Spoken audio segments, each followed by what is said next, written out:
Chapter 1: Inheritance of the Old Mansion. As the last surviving member of his family, Jonathan was left with an immense inheritance, including a vast estate in the countryside.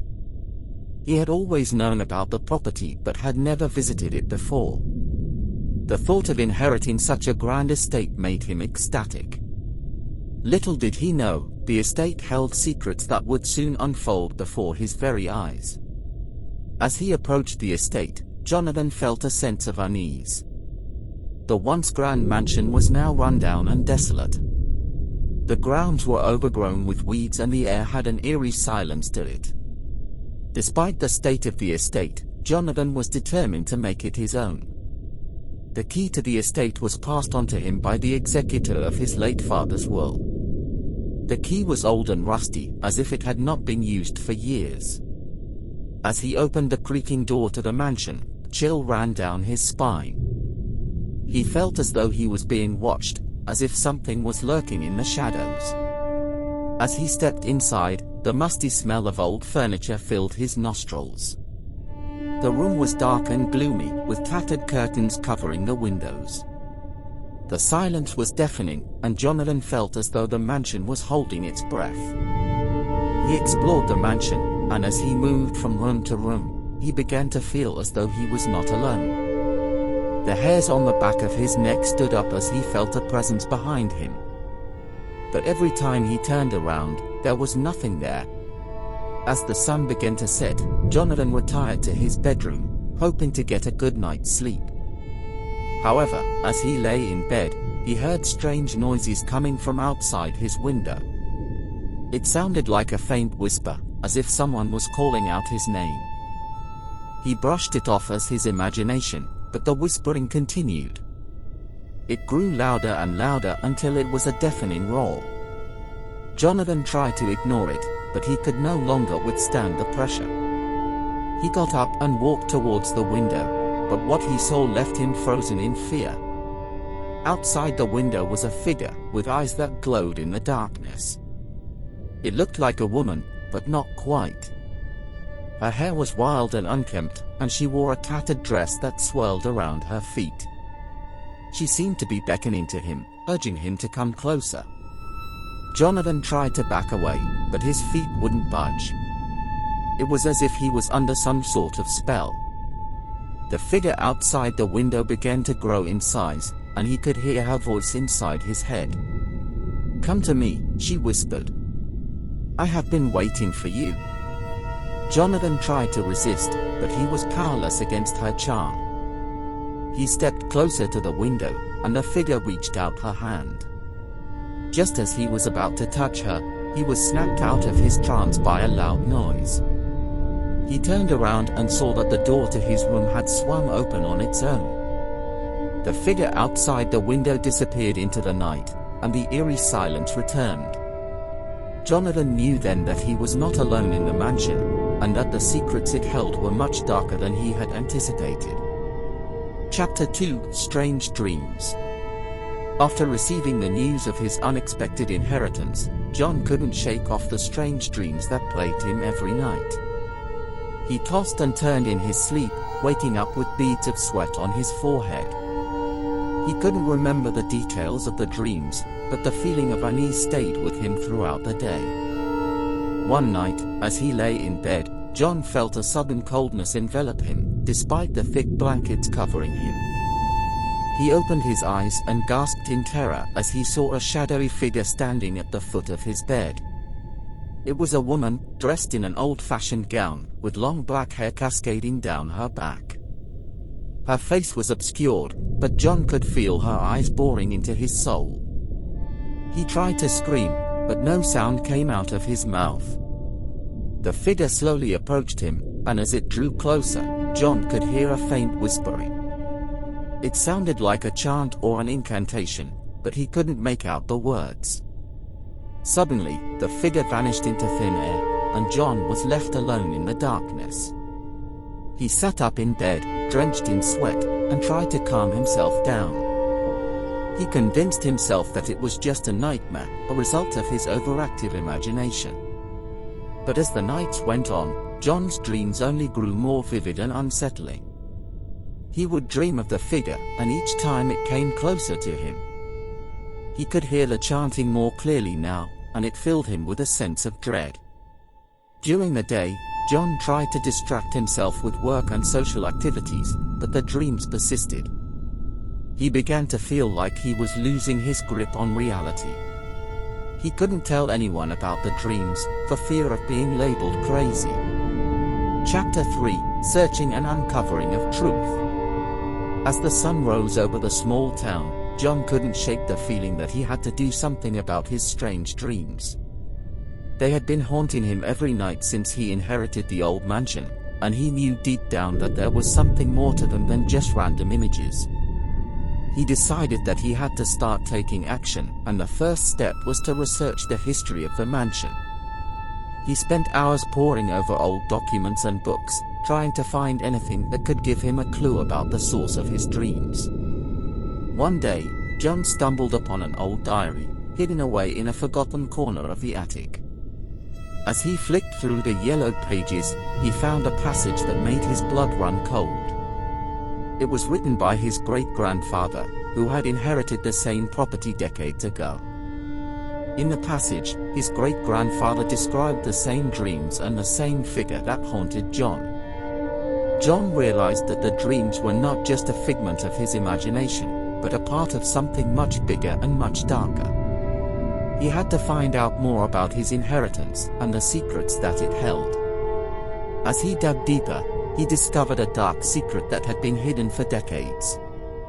The mansion had once belonged to a wealthy family who had made their fortune through nefarious means. They had been involved in a number of shady business deals and had even been rumored to be involved in the occult.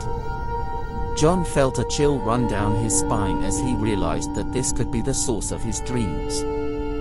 He had always been fascinated by the supernatural, and now it seemed that he was facing it head-on. Determined to find out more, John set out on a quest to uncover the truth about the mansion and the family that had owned it. He visited old libraries, interviewed locals, and scoured the archives for any clues. Finally, after weeks of searching, he discovered a hidden room in the mansion that contained a book filled with strange symbols and incantations. He knew immediately that he had stumbled upon something truly sinister. As he read through the book, he felt a growing sense of dread. The symbols seemed to be calling out to him, urging him to use them to unlock the secrets of the mansion. But he knew that doing so would be dangerous, perhaps even deadly. Nevertheless, he couldn't resist the temptation. He began to experiment with the symbols, performing the incantations and delving deeper into the occult than he ever had before. And that's when the nightmares started to get worse. The dreams became more vivid, more real, and John began to suspect that something was trying to reach out to him from beyond the grave. As he delved deeper into the dark magic of the mansion, John realized that he had awakened something terrible. Something that had been lying dormant for centuries, waiting for the right person to unleash it. And now, that person was him. Chapter 4: The Final Confrontation. John had seen enough. The haunting had to stop, and he was going to put an end to it once and for all. He had done his research, read books on the paranormal, and consulted experts in the field. Armed with this knowledge, he was confident he could banish whatever was causing the disturbances in his home. As night fell, John prepared himself mentally for the confrontation. He felt a chill run down his spine as he entered the room where the haunting was most intense. The atmosphere was heavy with the sense of a malevolent presence. John took a deep breath and began to recite the incantations he had learned. At first, nothing happened, but then he felt a sudden shift in the air around him. The temperature dropped, and a low growling sound filled the room. John remained steadfast and continued to recite the incantation, determined to see it through. Suddenly, the room was filled with a blinding light, and John heard a blood-curdling scream. He opened his eyes to see that the presence had taken on a physical form. It was an apparition of a woman, her face twisted in anger and malice. John stood his ground, holding out his holy water and reciting the incantation with more fervor than ever. The apparition began to shrink and dissolve, and with a final burst of light, it disappeared entirely. Silence descended on the room, broken only by John's ragged breathing. He had won. The haunting was over. As John made his way back to his bedroom, he felt a weight lifted from his shoulders. He was exhausted, but a sense of relief washed over him. He knew that he had faced his fear head-on and emerged victorious. The next morning, John woke up to a bright and sunny day. He got out of bed, feeling refreshed and rejuvenated. As he walked through his home, he noticed that everything felt different. The air was lighter, and the atmosphere was peaceful. John knew that he had banished the spirit that had haunted his home. He smiled to himself, feeling proud of his bravery and determination. He had conquered his fears and emerged stronger for it. The haunting was over, and John felt ready to face whatever challenges lay ahead. Chapter 5: Aftermath. As John emerged from the crumbling ruins of the old mansion, he knew that his life would never be the same again. The horror he had witnessed and the terror he had endured had left their mark on him, both physically and emotionally. In the days that followed, John struggled to come to terms with what he had experienced. He found it difficult to sleep, plagued by nightmares and visions of the malevolent spirits that had haunted the old mansion.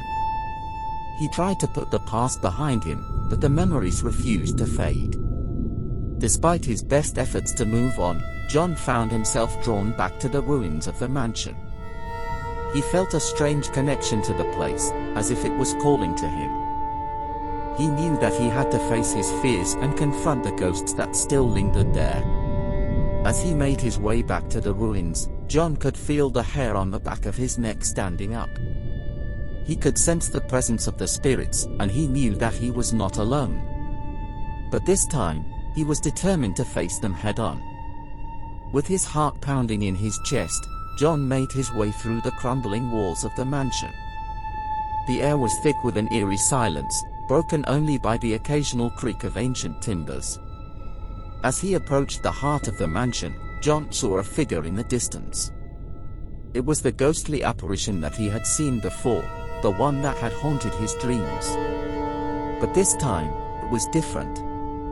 The figure seemed to be beckoning to him, calling him closer. John approached the ghostly figure with trepidation, unsure of what would happen next. But as he drew closer, the ghostly figure began to fade away. And as it did, John felt a weight lifted from his shoulders. He knew that the spirits had finally been laid to rest, and that he could move on with his life. In the days that followed, John found that he was able to sleep soundly once more. The nightmares had stopped, and he no longer felt the presence of the spirits around him. He knew that he had faced his fears, and that he had emerged victorious. And yet, as he looked back on his experience, John couldn't help but feel a sense of melancholy. He knew that the old mansion would always be a part of him, and that he would never be able to forget the horrors that he had witnessed there. But he also knew that he had the strength to face whatever challenges lay ahead, and that he would always be haunted by the memories of the past.